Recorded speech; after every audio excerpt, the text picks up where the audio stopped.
Hello दोस्तों, कैसे हैं आप सब। उम्मीद करते हैं आप सभी अच्छे होंगे। दोस्तों 23 सितंबर की कुमार गौरव सर की करंट अफेयर्स की फुल पत्ती वाली क्लास का कम समय में हम लोग रिवीजन करने वाले हैं। तो वीडियो काफ़ी इंपॉर्टेंट होगा, वीडियो को आप पूरा देखिएगा और अगर आपको वीडियो अच्छी लगे तो इसे अपने दोस्तों तक शेयर जरूर कीजिएगा। तो आइए आज की वीडियो को स्टार्ट करते हैं।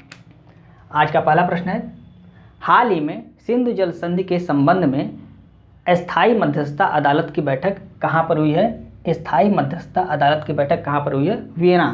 वियना ऑस्ट्रिया की राजधानी है।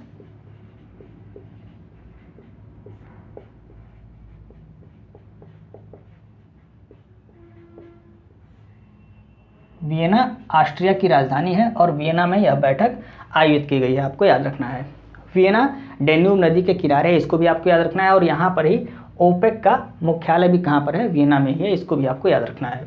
सिंधु जल समझौता किसके बीच हुआ? भारत और पाकिस्तान के बीच यह समझौता हुआ था। कब हुआ था? 1960 में यह समझौता हुआ था। उद्देश्य क्या है इस बैठक का? उद्देश्य क्या है? तो इस बैठक का उद्देश्य है किशनगंगा और रैटल परियोजना पर बातचीत करना, इसका उद्देश्य आपको याद रखना है। स्ट्रैटेजी के प्रश्न देखिए, झेलम नदी पर कौन कौन सी परियोजना है? तो झेलम नदी पर उरी परियोजना है, किशनगंगा परियोजना जिस पर यहाँ पे बातचीत होने जा रही है, यह परियोजना भी कहाँ पर है? झेलम नदी पर स्थित है, आपको याद रखना है। दूसरा प्रश्न है, चेनाब नदी पर, तो चेनाब नदी पर दुल्हस्ती परियोजना, बगलीहार, रैटल, पकलडुम, ये सभी परियोजना किस पर है? चेनाब नदी पर स्थित है। चेनाब नदी का उद्गम स्थल कहाँ से है? तो बाड़ालाचला दर्रा, हिमाचल प्रदेश में, यहाँ से चेनाब नदी का उद्गम स्थल है। और वेदों में चेनाब नदी को क्या कहते हैं? वेदों में अस्कनी कहते हैं। चेनाब नदी को क्या कहते हैं? वेदों में अस्कनी कहते हैं, आपको याद रखना है। कमेंट करके आपको बताना है झेलम को वेदों में क्या कहा जाता है, ये आपको कमेंट करके बताना है। आइए हम दूसरा प्रश्न देखते हैं। ऑक्सफोर्ड विश्वविद्यालय के अनुसार विलुप्त के करीब रेफ्लेसिया जीनस का संबंध किससे है? आपको बताना है रेफ्लेसिया जीनस जो विलुप्त होने के कगार पर है, ये क्या है? तो यह एक फूल है। रेफ्लेसिया जीनस क्या है? यह एक फूल है और रेफ्लेसिया ये सबसे बड़ा फूल है। रेफ्लेसिया क्या है? ये सबसे बड़ा फूल है। इसमें सड़ी हुई गंध आती है, जिस गंध के कारण इसको लाश फूल के नाम से भी जाना जाता है। इसमें 5 पालियाँ होती हैं, यह भी आपको याद रखना है। अब आइए हम स्ट्रैटेजी के प्रश्न देखते हैं। पहला प्रश्न है, अगर आपसे पूछता है सबसे छोटा फूल कौन सा होता है? वुल्फिया सबसे छोटा फूल होता है और रेफ्लेसिया ये सबसे बड़ा फूल होता है, दोनों आपको याद रखना है। नमो 108 ये क्या है? ये कमल की एक नई किस्म है जिसको हाल ही में खोजा गया है। कमल की एक नई किस्म है जिसको हाल ही में अभी खोजा गया है। आपको कमेंट करके बताना है विभव क्या है। इसके बारे में 2 दिन पहले आपको बताया गया है विभव क्या है। तो विभव हुआ, नमो 108 हुआ, या इसी तरीके से लगभग 20 महत्वपूर्ण टर्मिनोलॉजी जिसके बारे में हमने आपको एक अलग सी वीडियो में बताया हुआ है। तो उस वीडियो का लिंक भी आपको इस वीडियो के डिस्क्रिप्शन में मिल जाएगा, आप वहां से उस वीडियो को वॉच कर सकते हैं। और लगभग 20 महत्वपूर्ण टर्मिनोलॉजी इसमें विभव हुआ, प्रबल हुआ, नमो 108 हुआ, लीसा हुआ, इन सभी के बारे में आपको जानकारी दी गई है। तो उस वीडियो को भी आप जरूर वॉच करें।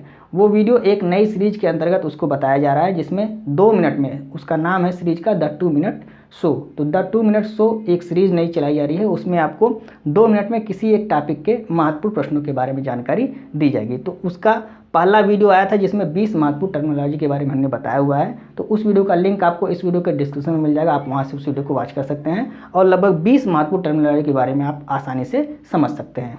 आइए हम नेक्स्ट प्रश्न को डिस्कस करते हैं। तीसरा प्रश्न है, प्रतिवर्ष विश्व राइनो दिवस कब मनाया जाता है? 22 सितंबर को यह मनाया जाता है। 22 सितंबर को विश्व राइनो दिवस मनाया जाता है। शुरुआत कब हुई इसकी? 2010 में इसकी शुरुआत हुई थी। पूरे विश्व में राइनो मतलब गैंडा, तो गैंडे की कितनी प्रजातियां पाई जाती हैं? पूरे विश्व में गैंडे की 5 प्रजातियां पाई जाती हैं। WWF द्वारा इसको मनाया जाता है, वर्ल्ड वाइल्ड लाइफ फंड, इसके द्वारा इसको मनाया जाता है। यानी कि जो विश्व राइनो दिवस है किसके द्वारा मनाया जाता है? WWF के द्वारा मनाया जाता है। इसकी स्थापना कब हुई थी? 1961 में WWF की स्थापना हुई थी। मुख्यालय कहाँ पर है? ग्लैंड, स्विट्जरलैंड में इसका मुख्यालय है। और लोगो क्या है? पांडा इसका लोगो है, आपको याद रखना है। स्ट्रैटेजी के प्रश्न देखिए, विश्व रोज दिवस ये कब मनाया जाता है? ये 22 सितंबर को मनाया जाता है। कैंसर पीड़ितों के साथ मानवीय व्यवहार करने के लिए इसको मनाया जाता है। तो विश्व वर्ल्ड रोज डे ये कब मनाया जाता है? 22 सितंबर को मनाया जाता है, आपको याद रखना है। काजीरंगा नेशनल पार्क ये कहाँ पर है? ये असम में स्थित है, भारत के असम में स्थित है। और यहाँ पर एक सींग वाले गैंडे पाए जाते हैं। 5 प्रजाति के गैंडे पाए जाते हैं, जिसमें से एक सींग वाला गैंडे के लिए क्या प्रसिद्ध है? Kaziranga national park. ये असम में है, भारत के असम में स्थित है। गैंडों के संरक्षण के लिए वन्य जीव बांड किसने जारी किया था? अभी हाल ही में ये करंट अफेयर्स का प्रश्न है। तो विश्व बैंक द्वारा गैंडों के संरक्षण के लिए वन्य जीव बांड जारी किया गया था। इसको भी आपको याद रखना है, इंपॉर्टेंट क्वेश्चन है। नेक्स्ट प्रश्न देखते हैं। वर्ष 2023 का नॉर्मन बोरलाग फील्ड अवार्ड किसे प्रदान किया गया है? स्वाति नायक को प्रदान किया गया है। ये ओडिशा की रहने वाली हैं।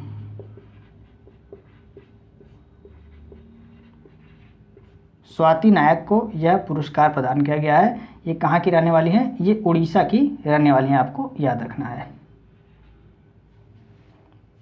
स्वाति नायक उड़ीसा की रहने वाली हैं। चावल की खेती में क्रांति लाने के लिए यह पुरस्कार इनको दिया गया है और 40 वर्ष से कम आयु के वैज्ञानिकों को यह पुरस्कार दिया जाता है। इसको भी आपको याद रखना है। यह जो नॉर्मन बोरलॉग फील्ड अवार्ड है, ये कितने वर्ष के वैज्ञानिकों को दिया जाता है? तो 40 वर्ष से कम आयु के वैज्ञानिकों को यह दिया जाता है। पुरस्कार राशि इसमें कितनी है? $10,000 इसमें पुरस्कार की राशि है। इसको भी आपको याद रखना है। स्ट्रैटेजी के प्रश्न देखिए। हरित क्रांति के जनक किसको कहा जाता है? हरित क्रांति के जनक ये नॉर्मन बोरलॉग थे। भारत में हरित क्रांति के जनक अगर आपसे पूछा जाता है तो यहाँ पर क्या हो जाएगा आपका right answer? MS Swaminathan. Bharat में हरित क्रांति के जनक कौन थे? MS स्वामीनाथन थे। हरित क्रांति शब्द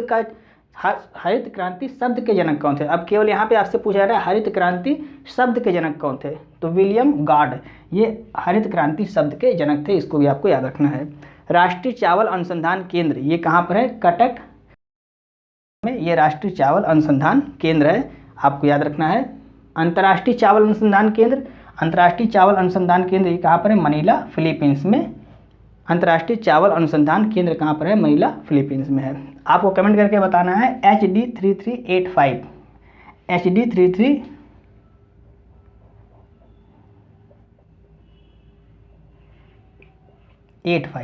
HD3385 ये क्या है? ये आपको कमेंट करके बताना है। आइए हम नेक्स्ट प्रश्न को डिस्कस करते हैं। 5वां प्रश्न है। हाल ही में किस देश की संसद में 100 साल पुराने एलियन शवों को प्रस्तुत किया गया है? मैक्सिको की संसद में इसे प्रस्तुत किया गया है।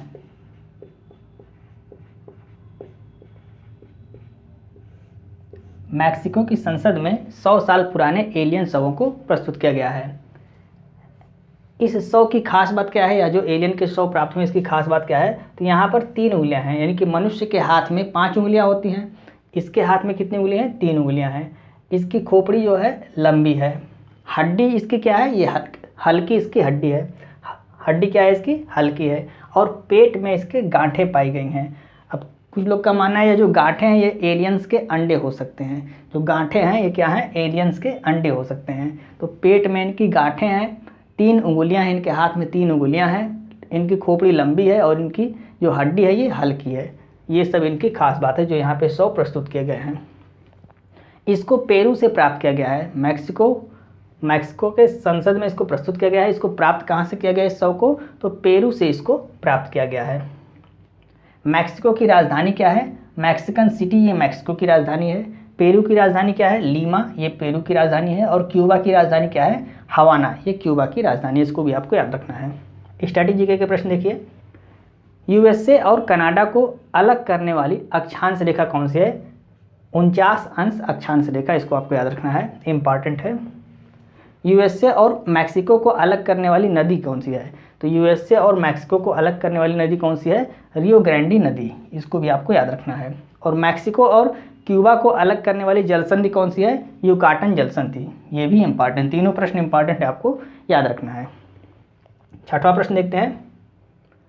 प्रधानमंत्री मोदी जी उत्तर प्रदेश के किस जिले में अंतर्राष्ट्रीय क्रिकेट स्टेडियम का शिलान्यास करेंगे? तो प्रधानमंत्री मोदी जी द्वारा उत्तर प्रदेश के किस जिले में अंतर्राष्ट्रीय क्रिकेट स्टेडियम का शिलान्यास किया जाएगा? वाराणसी में। वाराणसी में अंतर्राष्ट्रीय क्रिकेट स्टेडियम का शिलान्यास किया जाएगा। किसके द्वारा? प्रधानमंत्री मोदी जी के द्वारा। 23 सितंबर यानी कि आज ही के दिन इसका शिलान्यास किया जाएगा। स्टेडियम की खास बात क्या है यहाँ पर बताई गई है, आपको याद रखना है। स्टेडियम की जो आकृति होगी वो अर्धचंद्राकार होगी। स्टेडियम की आकृति कैसी होगी? अर्धचंद्राकार होगी। फ्लड लाइट, जो यहाँ पे लाइट लगी होंगी उसकी आकृति क्या होगी, त्रिशूल के आकार की उसकी आकृति होगी, त्रिशूल की आकृति होगी और उस पर सारी लाइटें सेट रहेंगी। प्रवेश द्वार की आकृति क्या होगी, डमरू के आकार के प्रवेश द्वार की आकृति होगी। और सीढ़ियाँ जो है ये घाट की तरह यहाँ पर सीढ़ियाँ बनाई जाएंगी। तो ये सभी जो स्टेडियम, जो अंतर्राष्ट्रीय क्रिकेट स्टेडियम का शिलान्यास यहाँ पर रखा जाएगा, उसकी ये सभी खास बातें आपको याद रखना है। स्टैटिक जीके के प्रश्न देखिए, इकाना स्टेडियम ये कहाँ पर है, ये लखनऊ में स्थित है। ग्रीन पार्क स्टेडियम ये कानपुर में स्थित है। और नरेंद्र मोदी स्टेडियम ये अहमदाबाद गुजरात में स्थित, इसे मोटेरा स्टेडियम भी कहते हैं, इसको मोटेरा स्टेडियम भी कहते हैं, मोटेरा स्टेडियम भी इसको कहा जाता है। बिरसा मुंडा स्टेडियम ये उड़ीसा राउरकेला में स्थित है और ये हॉकी का सबसे बड़ा स्टेडियम है, इसको भी आपको याद रखना है। सभी मोस्ट इंपॉर्टेंट प्रश्न है, आपको याद रखना है। आइए हम नेक्स्ट प्रश्न को डिस्कस करते हैं। 7वां प्रश्न है, हाल ही में भारत के सर्वश्रेष्ठ पर्यटन गांव के रूप में किसे चुना गया है, किरीटेश्वरी गांव को चुना गया है।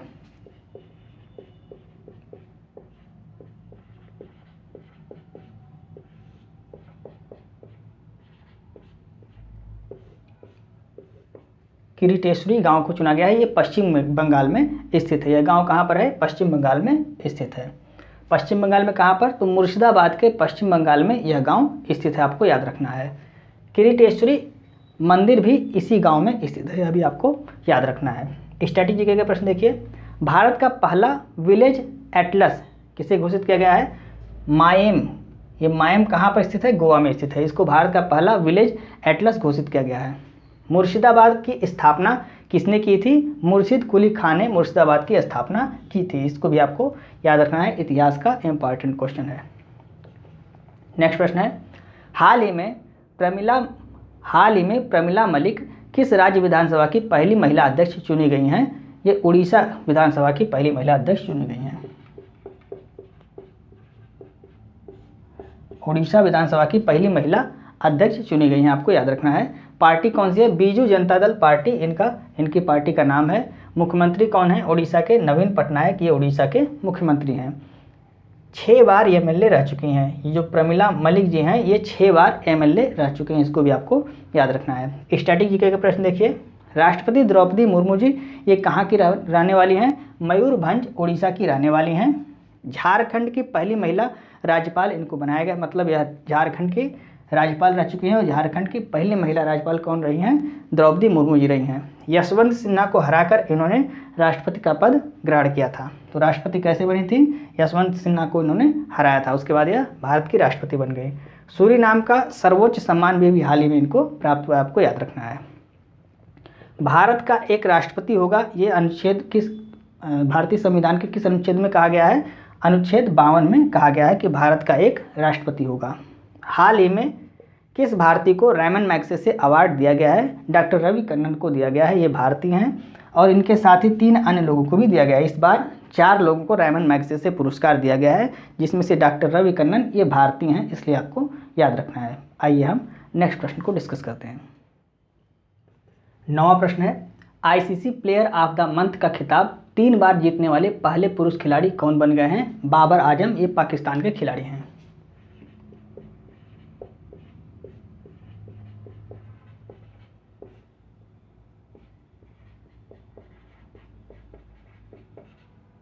बाबर आजम ये कहाँ के खिलाड़ी हैं, ये पाकिस्तान के खिलाड़ी हैं और उन्होंने तीसरी बार ICC player of the month का खिताब जीता है। महिलाओं में इस बार किसने जीता है प्लेयर ऑफ द मंथ का खिताब, अर्लिन केली ने जीता है, ये आयरलैंड की खिलाड़ी हैं।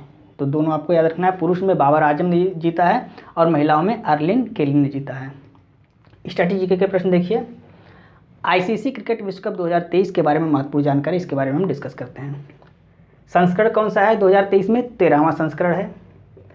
आयोजन भारत में इसका आयोजन किया जाएगा। शुभंकर क्या है, क्रिप्टोवर्स इसका शुभंकर है। ब्रांड एम्बेसडर कौन है, आईसीसी क्रिकेट विश्व कप 2023 का ब्रांड एम्बेसडर कौन है, शाहरुख खान इसके ब्रांड एम्बेसडर हैं। एंथम सॉन्ग अभी हाल ही में रिलीज हुआ है, क्या नाम है उसका, दिल जश्न बोले, ये एंथम सॉन्ग है। इसमें सिंगर कौन है, प्रीतम इसमें सिंगर हैं और एक्टर कौन है, रणवीर सिंह इसमें एक्टर हैं। और जो 2023 की जर्सी जारी की गई है वो कौन सी कंपनी जारी किया है, एडिडास कंपनी द्वारा जर्सी को जारी किया गया है। शुरुआत कब हुई थी आईसीसी क्रिकेट विश्व कप की शुरुआत 1975 में हुई थी, पहली बार इंग्लैंड में खेला गया और पहली बार विजेता कौन रहा है, वेस्ट इंडीज विजेता रहा है। इस बार 2023 में वेस्ट इंडीज क्वालिफाई नहीं कर पाया, आपको याद रखना है। भारत 2 बार विजेता रहा है, 1993 में और 2011 में भारत विजेता रहा है। ये सारी जानकारी आपको याद रखनी है, इंपॉर्टेंट है। 10वां प्रश्न देखते हैं। 19वें हांगजो एशियाई खेलों के उद्घाटन समारोह में भारतीय ध्वजवाहक कौन है? लवलीना बोरगोहन, ये बॉक्सिंग के खिलाड़ी हैं, और हरमनप्रीत, ये हॉकी के खिलाड़ी हैं। हरमनप्रीत ये पुरुष हैं और लवलीना बोरगोहन ये महिला हैं। हरमनप्रीत कौर वो महिला वाली खिलाड़ी नहीं है, आप ये हरमनप्रीत जो हैं ये पुरुष खिलाड़ी हैं, ये हॉकी के खिलाड़ी हैं, आपको याद रखना है। तो लवलीना बोरगोहन,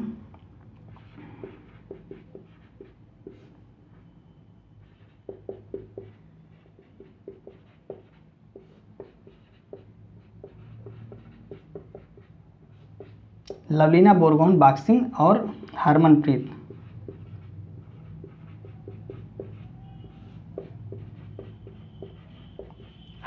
ये हॉकी के खिलाड़ी हैं। तो ध्वजवाहक कौन है, भारतीय ध्वजवाहक कौन है? लवलीना बोरगोहन और हरमनप्रीत, ये बॉक्सिंग के खिलाड़ी हैं और ये हॉकी के खिलाड़ी हैं, आपको याद रखना है। संस्करण कौन सा है? 19वां संस्करण है। आयोजन कहाँ पर किया जाएगा? हांगजो, चीन में इसका आयोजन किया जाएगा। कुल खेल इसमें 40 खेले जाएंगे। प्रतियोगिता इसमें कितनी की जाएगी? प्रतियोगिता 61 प्रतियोगिता होगी। 2018 में एशियाई खेलों का आयोजन कहाँ पर किया गया था? जकार्ता, इंडोनेशिया में इसका आयोजन किया गया था और भारत ने इसमें कुल 70 पदक जीते थे, आपको याद रखना है। अगला जो एशियाई खेल होगा 2026 में, उसका आयोजन कहाँ पर किया जाएगा? आईची, जापान में इसका आयोजन किया जाएगा। यानी कि अगला 2026 वाला एशियाई खेलों का आयोजन कहाँ पर होगा? जापान में होगा।